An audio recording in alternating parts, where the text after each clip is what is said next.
सर्वांना नमस्कार. Sharing stories पॉडकास्टमध्ये आपलं स्वागत आहे. या चॅनलमध्ये आपण पुस्तकांवर चर्चा करतो. आज आपल्याकडे चित्रा बॅनर्जी दिवाकृणी यांचे द लास्ट क्वीन हे पुस्तक आहे. ही एक ऐतिहासिक कादंबरी आहे. शीख साम्राज्याची शेवटची राणी जिंदन कौर यांच्या जीवनावर आधारित, म्हणजे एका अशा स्त्रीची कहाणी जिला इतिहासाच्या पानांमधून जवळजवळ विसरूनच टाकण्यात आलं होतं. हो, अगदी. आणि आजच्या आपल्या चर्चेचा उद्देश केवळ त्यांची गोष्ट पुन्हा सांगणं नाहीये, तर हे समजून घेणं आहे की कोणतीही राजकीय पार्श्वभूमी नसलेली एक सामान्य मुलगी तत्कालीन ब्रिटिश साम्राज्यासाठी सर्वात मोठा धोका कशी बनली. बरोबर. म्हणजे त्यांचा हा जो प्रवास आहे, एका सामान्य मुलीपासून ते एका शक्तिशाली शासकापर्यंतचा. हो, तो प्रवास, त्यांचा संघर्ष आणि ही कथा आजच्या काळात इतकी महत्वाची का आहे, यावर आपण आज बोलणार आहोत. सिंहांच्या शाही श्वानगृहाच्या रक्षकाची मुलगी होत्या. तिथून त्या महाराजांची सर्वात तरुण आणि आवडती राणी कशा बनल्या? हो, आणि हा खूप महत्वाचा प्रश्न आहे. अनेकांना वाटतं की हे केवळ त्यांच्या सौंदर्यामुळे झालं असेल, हो, पण खरं तर तसं नाहीये. त्यांचे वडील मन्ना सिंग, त्यांना आपल्या मुलीच्या सौंदर्यात Bring your book to life with AI. Plotsformovies.com helps you create movie-like trailers for your book, allowing filmmakers to visualize your story, just the way you imagined it while writing. Enhance the storytelling experience to a whole new level with realistic characters, immersive voiceovers, and cinematic sound effects. No more boring stock images or generic clips. Captivate your audience, spark curiosity, make readers and filmmakers eager to explore more. Plotsformovies.com, where your story becomes cinema. चा वापर करून फायदा मिळवायचा होता हे खरं आहे. पण जिंदन यांनी स्वतःला फक्त एक सुंदर वस्तू म्हणून सादर केलं नाहीये. त्यांनी आपल्या बुद्धिमत्तेने आणि पंजाबवरच्या प्रेमाने महाराजांना चकित केलं. अच्छा, म्हणजे त्यांच्यात एक वेगळीच चमक होती. अगदी. महाराजा रणजित सिंग हे स्वतः एक कुशल शासक होते. त्याने जिंदन यांच्यातली तीक्ष्ण नजर आणि राज्याबद्दलची तळमळ अचूक ओळखली होती. आणि म्हणूनच त्या फक्त त्यांच्या प्रिय राणी नाही, तर एक विश्वासू साथीदारही बनल्या होत्या. पण ही गोष्ट महाराजांच्या मृत्यूनंतर एका भयानक वळणावर येते. त्यांच्या निधनानंतर शीख साम्राज्यात जे अराजक पसरलं, ते वाचताना अंगावर अक्षरशः काटा येतो. हो. राजघराण्यातले सदस्य सत्तेसाठी एकमेकांची हत्या करत होते. हे वातावरण किती धोकादायक होतं. धोकादायक हा शब्द खरं तर खूपच सौम्य वाटेल. म्हणजे बघा, महाराजांच्या मृत्यूनंतर शीख साम्राज्य म्हणजे जणू काही सापांनी भरलेलं एक वारूळ झालं होतं. तिथे कोण मित्र आणि कोण शत्रू हे ओळखणंच कठीण होतं. बापरे. आणि त्यात खालसा सैन्य, जे राज्याचे रक्षक होते, ते स्वतःच एक राजकीय शक्ती बनले होते. ते कोणालाही सत्तेवर बसवू किंवा उतरवू शकत होते. अच्छा. म्हणजे सैन्यावरही कोणाचं नियंत्रण नव्हतं. अजिबात नाही. आणि अशा परिस्थितीत जिंदन आणि त्यांचा लहान मुलगा दलीप हे सिंहासनाचे वारसदार असल्यामुळे सर्वात सोपं लक्ष होते. बरोबर. त्यांच्या आजूबाजूला थंड रक्ताचे मारेकरी फिरत होते, जे कधीही त्यांचा घात करू शकत होते. ठीक आहे, म्हणजे साम्राज्य आतून पूर्णपणे पोखरलेलं होतं. हां. अशा स्थितीत त्या फक्त वाचल्याच नाहीत, तर सत्तेच्या केंद्रस्थानी आल्या. हा बदल कसा झाला? हो, आणि तोच त्यांच्या कथेचा टर्निंग पॉइंट आहे. राजघराण्यातील अनेक वारसदारांच्या एकामागोमाग एक झालेल्या क्रूर हत्यांनंतर जिंदन यांचा अवघ्या 6 वर्षांचा मुलगा दलीप सिंग सिंहासनाचा एकमेव वारसदार उरला. आणि त्यामुळे ज्या स्त्रीला तोपर्यंत राजकारणाचा काहीही अनुभव नव्हता, तिच्यावर अचानक रेजंट क्वीन म्हणून संपूर्ण शीख साम्राज्याची जबाबदारी आली. एका क्षणात त्या एका आईपासून राजमाता बनल्या. अगदी. आणि त्यांनी ही जबाबदारी स्वीकारताना जे धाडस दाखवलं, तेच त्यांना वेगळं ठरवतं, नाही का? त्या काळातल्या स्त्रियांसाठी असलेल्या जनानाच्या नियमांना त्यांनी धुडकावून लावलं. हो, आणि हा मुद्दा खूप महत्वाचा आहे. जनाना ही केवळ एक वास्तू नव्हती. बरोबर. ती एक अशी व्यवस्था होती जी राजघराण्यातील स्त्रियांना राजकीय आणि सामाजिक जीवनापासून पूर्णपणे दूर ठेवायची. पडद्याआड राहूनच त्यांनी जगायचं, हा नियम होता. आणि जिंदन यांनी तोच पडदा फाडून टाकला. अगदी. त्या थेट दरबारात येऊन बसल्या. मंत्र्यांशी आणि लष्करी सरदारांशी समोरासमोर बसून राज्याच्या धोरणांवर चर्चा करू लागल्या. हा त्या काळात एक खूप मोठा आणि धाडसी बदल होता. साहजिकच आहे. दरबारातल्या पुरुषप्रधान व्यवस्थेला हे पचवणं कठीण गेलं असेल. हो, अजिबात नाही. सुरुवातीला तर त्यांना कोणी गांभीर्याने घेतच नव्हतं. ही एक स्त्री आपल्याला काय शिकवणार असाच अनेकांचा दृष्टिकोन होता. हम्म. पण त्यांच्यासमोरील आव्हान दुहेरी होतं.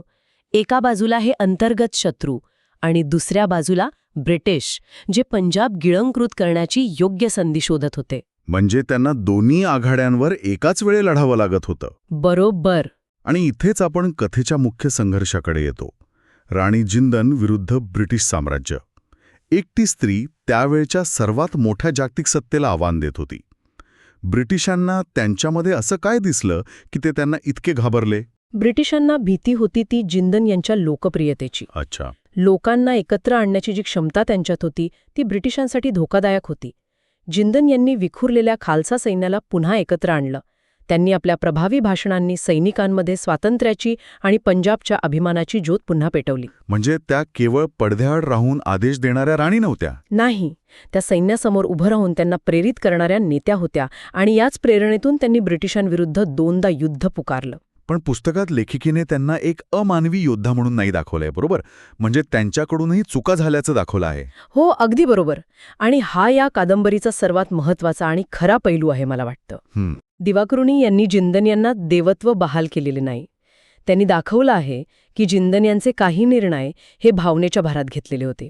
त्यांची हीच उत्कटता जी त्यांची ताकद होती, तीच कधीकधी त्यांची कमजोरीही ठरली. बरोबर.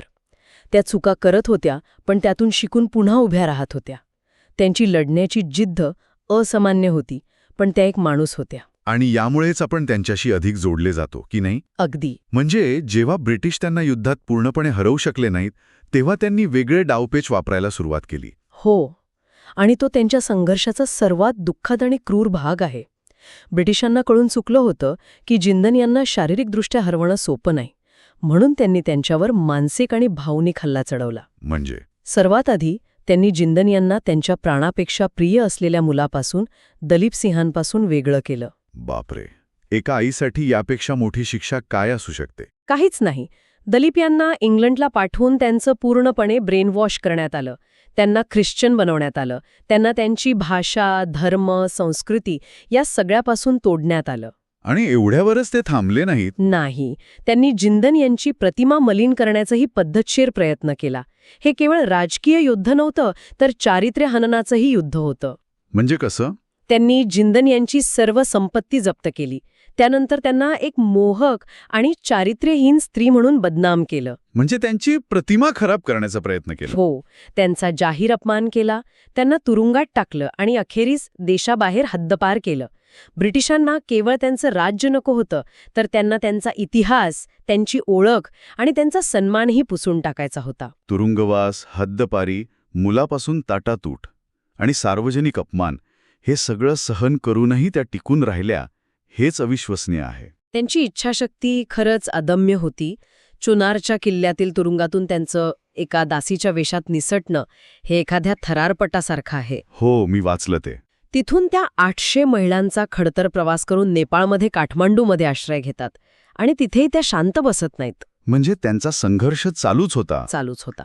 त्या शेवटच्या श्वासापर्यंत आपल्या मुलाला आणि आपल्या राज्याला परत मिळवण्यासाठी प्रयत्न करत राहिल्या.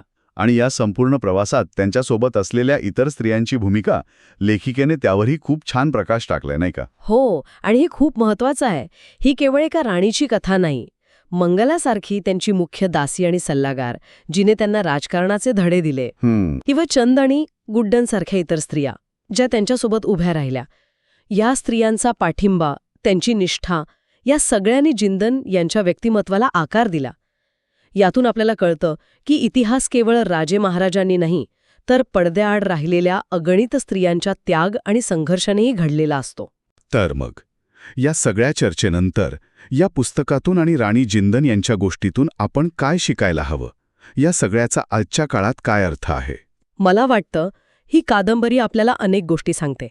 ही केवळ सत्ता आणि विश्वासाघाताची कथा नाहीये, तर ती मातृत्व, प्रतिकूल परिस्थितीत टिकून राहण्याची जिद्द आणि स्वतःची ओळख जपण्यासाठी दिलेल्या लढ्याची कथा आहे. बरोबर. राणी जिंदन यांची कथा आपल्याला आठवण करून देते की इतिहास नेहमी विजेत्यांनी लिहिलेला असतो आणि त्यामुळे अनेक पराजितांच्या शौर्याच्या कथा दाबल्या जातात. आणि लेखिकेने एका विसरल्या गेलेल्या स्त्री नेत्याला तिचं इतिहासातील योग्य स्थान परत मिळवून देण्याचा एक प्रामाणिक प्रयत्न केला आहे. हो, अगदी. आणि जाता जाता ऐकणाऱ्यांसाठी एक विचार सोडून जातो. इतिहासात राणी जिंदन यांच्यासारख्या कितीतरी स्त्रिया असतील ज्यांची ताकद आणि संघर्ष केवळ पुरुषांच्या दृष्टिकोनातून लिहिलेल्या इतिहासामुळे आपल्यापर्यंत पोहोचलाच नाही. आम्ही sharingstories.in वर #PushingIndianAuthors या मोहिमेद्वारे भारतीय लेखकांची पुस्तके सादर करत आहोत. या माहितीला plotsformovies.comचं समर्थन आहे, जे एक AI सक्षम बुक ट्रेलर प्लॅटफॉर्म आहे. तिथे आपण पुस्तक विकत घेण्यापूर्वी ते अधिक चांगल्या प्रकारे समजून घेण्यासाठी पुस्तकाचा 1 मिनिटाचा ट्रेलर पाहू शकता. जर तुम्हाला आमचं काम आवडलं असेल तर कृपया या चॅनलला सबस्क्राईब आणि समर्थन करण्याचा विचार करा. आम्ही सर्वांना द लास्ट क्वीन हे पुस्तक विकत घेऊन वाचण्याची विनंती करतो. त्याची लिंक डिस्क्रिप्शनमध्ये दिली आहे. तुमचं भारतीय लेखकांचं आवडतं पुस्तक कोणतं आहे हे आम्हाला कमेंट्समध्ये नक्की सांगा. धन्यवाद.